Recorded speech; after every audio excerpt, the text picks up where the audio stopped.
ನುಡಿದಂತೆ ನಡೆದ ಪಕ್ಷ ಕಾಂಗ್ರೆಸ್ ಪಕ್ಷ.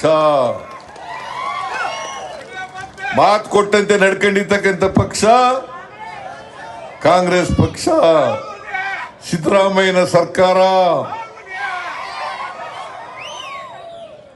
2013 ವಿಧಾನಸಭಾ ಚುನಾವಣಾ ಸಂದರ್ಭದಲ್ಲಿ ನಾವು ನಮ್ಮ ಪಕ್ಷದ ವತಿಯಿಂದ 165 ಭರವಸೆಗಳನ್ನು ಕೊಟ್ಟಿದ್ದೆವು. 165 ಭರವಸೆಗಳನ್ನು ಕೊಟ್ಟಿದ್ದೆವು. ನಾವು 158 ಭರವಸೆಗಳನ್ನು ಈಡೇರಿಸ್ತೋ. ಎಷ್ಟು ಈಡೇರಿಸಿದೀವಿ ನಾವು?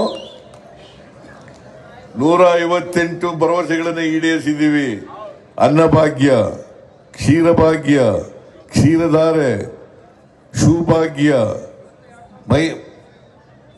ಮೈತ್ರಿ, ಮನಸ್ವಿನಿ, ಕೃಷಿ ಭಾಗ್ಯ, ಹೀಗೆ ಅನೇಕ ಭಾಗ್ಯಗಳನ್ನು ನಾವು ಕೊಟ್ಟಿದ್ದೀವಿ.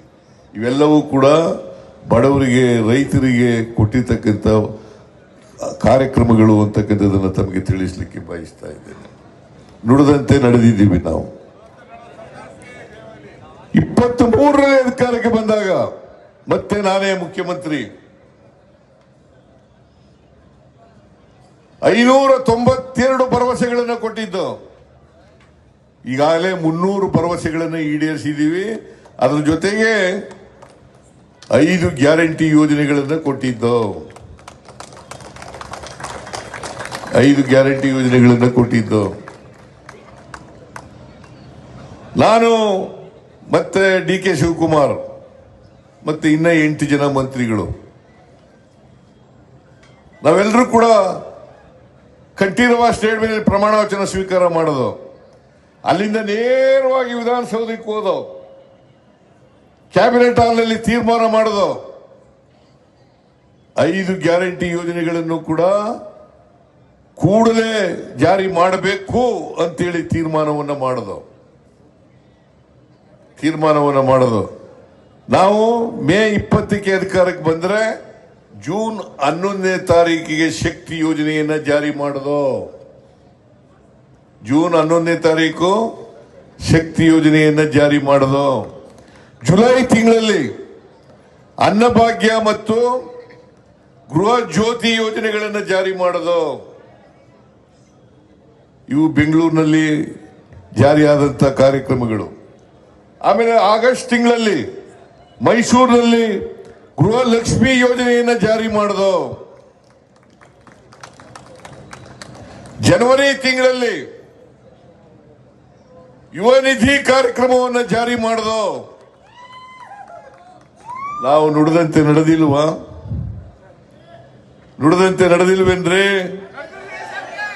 ಎಲ್ಲ ಹೆಣ್ಮಕ್ಳು ಕೂತಿದ್ದೀರಲ್ಲ, ನೀವು ಫ್ರೀಯಾಗಿ ಬಸ್ನಲ್ಲಿ ತಿರುಗಾಡ್ತಾ ಇಲ್ವಾ? 200 ಯೂನಿಟ್ ವರೆಗೆ ಕರೆಂಟ್ ಗೃಹ ಜ್ಯೋತಿ ಕಾರ್ಯಕ್ರಮದಲ್ಲಿ ಯಾರು ಕೂಡ ಕರೆಂಟ್ ಕಟ್ಟಾಗಿಲ್ಲ, ಕರೆಂಟ್ ಬಿಲ್ ಅನ್ನ ಕಟ್ಟಾಗಿಲ್ಲ. ಕಟ್ತೀರಾ? ಯಾರಿಗೆ ಕೈ ಎತ್ರಿ ನೋಡೋಣ. ಕರೆಂಟ್ ಬಿಲ್ ಅನ್ನ ಕಟ್ಟಾಗಿಲ್ಲ.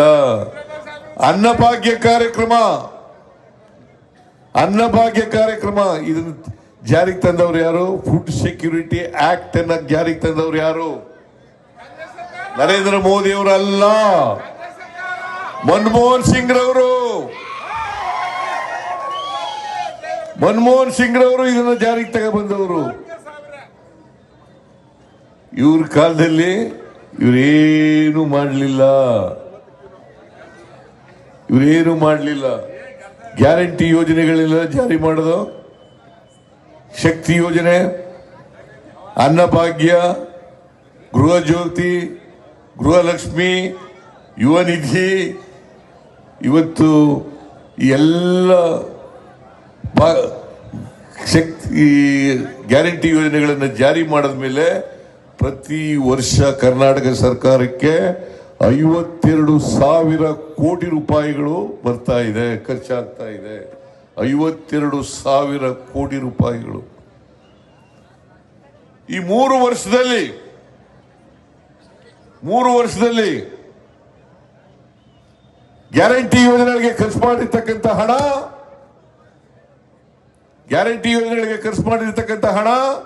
1,31,000 ಕೋಟಿ 1,31,000 ಕೋಟಿ ಇದನ್ನ ವಿರೋಧ ಮಾಡ್ತಾ ಇರೋರು ಯಾರು? ಯಾರು ವಿರೋಧ ಮಾಡ್ತಾ ಇರೋದು? ಭಾರತೀಯ ಜನತಾ ಪಕ್ಷ.